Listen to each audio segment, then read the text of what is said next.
और गुरु के बिना कहीं कुछ भी नहीं। गुरु इंसान के जीवन में ना हो तो इंसान के जीवन एक नरक के समान होता है।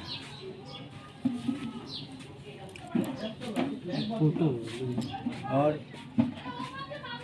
गुरु ही अपने शिष्य को सही मार्ग पर ले चलने का कार्य करते हैं। इसीलिए इंसान के जीवन में गुरु की ज़रूरत है। जीवन का मतलब समझते हैं क्या होता है? जीवन का मतलब होता है कि जब तक हम आप जिंदा हैं, जीवित हैं, चल रहे हैं, फिर रहे हैं, उठ रहे हैं, बैठ रहे हैं, तब तक इंसान को गुरु की ज़रूरत है। और मर जाने के बाद ज़रूरत नहीं है। इसीलिए कहा गया है कि इंसान के जीवन में एक गुरु की ज़रूरत है, और वो गुरु हैं हमारे आपके शिव। शिव से बड़ा संसार में कोई गुरु नहीं है। जितना भी गुरुकुल चला है, जितना भी गुरु का परंपरा चला है, सारे गुरुओं का गुरु शिव हैं। अगर शिव गुरु ना होते तो आज संसार में कोई गुरु नहीं होता, कोई शिष्य नहीं होता गुरु, और ना ही कोई टीचर होता, ना कोई विद्यार्थी होता। आज के परिवेश में ये परंपरा सदियों से चलती आ रही है। सदियों का मतलब पुराने समय से ये गुरु का परंपरा चल रही है।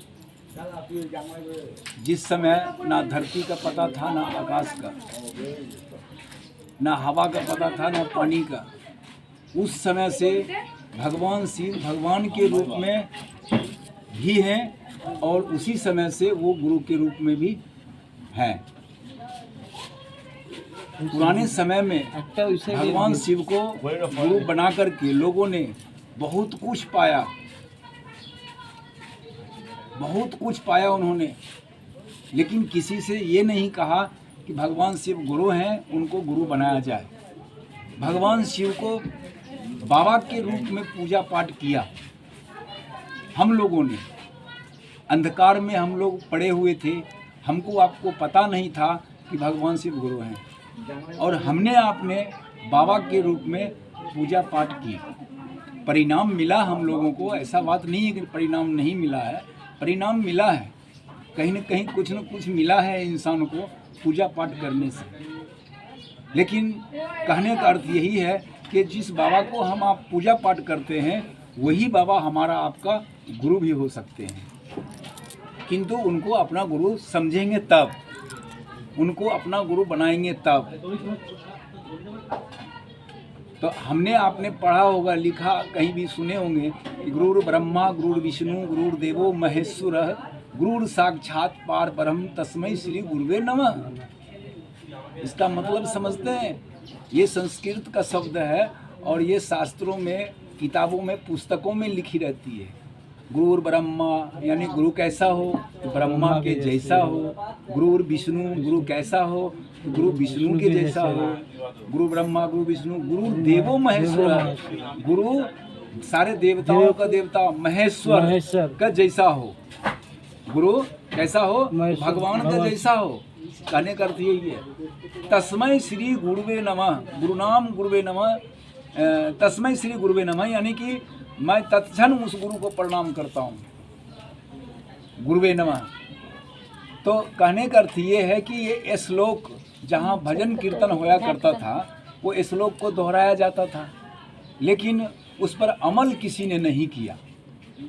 अमल का मतलब ध्यान नहीं दिया, या उस पर किसी ने विचार नहीं किया कि इसका अर्थ होता क्या है। हमारे साहब श्री हरदानंद जी, आप नाम सुने होंगे, दीदी नीलमानंद जी का नाम सुने हैं आप। उन्होंने भगवान शिव को गुरु बना करके, जांच करके, परख करके हम लोगों को बीच में ये दे दिए हैं कि आप भी भगवान शिव को अपना गुरु बना सकते हैं। किंतु उन्होंने सहज रास्ता, यानी कि जो कठिन से कठिन चीज़ है, उनको उस चीज़ को उन्होंने थोड़ा सॉल्व, मतलब आसान तरीका बताया उन्होंने कि आप दया मांगिए, चर्चा कीजिए और नमः शिवाय से प्रयोग कीजिए। अरे गुरु तक पहुंचना इतना आसान नहीं है। उस भगवान तक पहुंचना, हमारा आपका मन पहुंचे, मन को पहुंचाना इतना आसान नहीं है। लेकिन जब ये 3 सूत्र आप करिएगा, अरे हर इंसान संसार के अंदर में भूखे प्यासे हैं, गरीबी हालत से झुलसे हुए इंसान हैं। सभी लोग तो संसार में तो परेशानी से ही घिरे हुए हैं, परेशानी में पड़े हुए हैं। किसी को कुछ परेशानी है, किसी को कुछ परेशानी। साहब ने कहा कि आप सबसे पहले दया मांगिए। दया के विषय में उन्होंने कहा कि आप जो इच्छा करता हो आप उनसे पहले मांग करके देख लीजिए। अगर वो दया करते हैं तो ठीक है, अगर नहीं करते हैं तो कोई दिक्कत नहीं है। लेकिन दया मांगने का आपका अधिकार है। एक बार में दया मांगने से नहीं मिलती है, फिर दोबारा रिपीट करिए, क्योंकि शिव को दयालु कहा गया है। शास्त्रों में कहा गया है शिव बड़े दयालु होते हैं, बड़े भोले भी हैं, बड़े भोले। तो आप इस चीज़ को हमेशा याद रखिएगा कि एक बार में अगर यदि आपको दया नहीं मिलती है बोलने से, तो फिर दोबारा रिपीट करिए, मन ही मन कहिए। मन बोलने की कोई आवश्यकता नहीं है। जब आप घरों में बैठे रहते हैं, कोई काम धंधा नहीं है, तो आप घर में बैठे बैठे एक बार ध्यान कीजिए, उनको याद कीजिए। अरे याद कौन करता है उनको? जो परेशानी में होती है, या चाहे उस शिव से जिसको ज़रूरत है वो आदमी शिव को याद करता है, या फिर उस जगह पे इंसान याद करता है जिस जगह पे कोई चारा ना चलता हो, कोई उपाय या कोई रास्ता नजर नहीं आता हो, उस समय में भगवान को याद करता है लोग। चाहे वो हॉस्पिटल से याद करता हो या अपने घरों से याद करता हो, लेकिन याद करता है। तो उन्होंने कहा कि हर इंसान को ज़रूरत है किसी न किसी चीज़ का। एक बार आप उनसे मांगिए तो सही, मांग करके देखिए, देते हैं वो, गुरु के रूप में सब कुछ देते हैं वो। मांगिए, मन ही मन कहिए, बोलने की जरूरत नहीं है। मैंने कहा पहले कहा आपको कि बोलने की जरूरत नहीं है, मन ही मन कहिए कि हे शिव आप मेरे गुरु हैं, मैं आपका शिष्य हूँ, मुझ शिष्य पर दया कर दीजिए। जितना बार आप बोलने सकते हैं, जितना बार आपके पास समय है, वक्त हो। एक बार बोला आपने, फिर दोबारा रिपीट करिए कि हे शिव आप मेरे गुरु हैं, मैं आपका शिष्य हूँ, मुझ शिष्य पर दया कर दीजिए। मैटर क्या है वो आप समझिए, वो आपका मैटर है। आप अभी के कई लोग ऐसे हैं जो जिनको माथा में भी दर्द होता है महादेव से दया मांगना शुरू कर देते हैं। कहीं रास्ता में साइकिल खराब हो जाए तो महादेव क्या कर देला, आपने दया करो। देखिए दो दया तो पल प्रति पल मांग सकते हैं, लेकिन ये मैटर आपका है कि आप किस चीज पर आप दया मांगना चाहते हैं। ये सबसे बड़ा महत्वपूर्ण है। तो एक बार आपने कहा कि हे शिव आप मेरे गुरु हैं, मैं आपका शिष्य हूँ, मुझ शिष्य पर दया कर दीजिए, या शिष्य बोलिए। फिर दोबारा बोला, 11 बार आपने बोला, 21 बार आपने बोला, एक दिन बोल लिया। फिर दूसरे दिन आप बोलिए, मन ही मन कहिए कि हे शिव आप मेरे गुरु हैं, मैं आपका शिष्य हूँ, मुझ शिष्य पर दया करिए। किया कुछ भी नहीं आप उनके लिए, फिर भी आपको दया मांगने का अधिकार है। कुछ नहीं किया, भले आपके पास श्रद्धा हो या विश्वास हो या प्रेम ना हो उस शिव के प्रति, लेकिन आपको दया मांगने का अधिकार है। आप मांगते रहिए, कभी न कभी आपको जरूर मिलेगा दया। फल की चिंता मत करिए, आप मांगते रहिए। कहने का अर्थ ये है कि ये आवाज़ जो है उस शिव तक पहुंच जाए। खेला शुरू हो जाती वहीं से। मैंने कहा था उस रविवार को भी, या चर्चाओं में आपने सुने होंगे कि ये दिल का आवाज़ पहुंचता है वहाँ, मुंह की आवाज़ नहीं पहुंचता है, मन की आवाज़ नहीं, दिल से निकला हुआ आवाज़ शिव तक पहुंचती है। आप 11 बार बोलते हैं, एक बार अगर कहीं दिल से आवाज़ ये उठ गई तो समझ लीजिए आपका कल्याण है। इसीलिए कहा जाता है कि जब आप सुबह में उठते हैं सबसे पहले तो अपने गुरु शिव को याद कीजिए, बिस्तर पे बैठे बैठे याद करिए। कोई काम नहीं है, करना क्या है, उठना है, बाथरूम जाना है, ब्रश करना है, चाय पीना है, यही सब तो हमारा आपका काम है। लेकिन 10 मिनट आपके पास समय नहीं है, वक्त नहीं है कि जिस बिस्तर पे आप सो करके उठते हैं, उसी बैठते हैं, उसी बिस्तर पे बैठे बैठे आप मन ही मन कहें कि हे शिव आप मेरे गुरु हैं, मैं आपका शिष्य हूँ, मुझ शिष्य पर दया कर दीजिए। वो शिव गुरु दया करते हैं, अपने शिष्य के स्तर पे उतरते हैं, किसी पेड़ पे नहीं, किसी मंदिर पे नहीं, किसी जगह पे नहीं।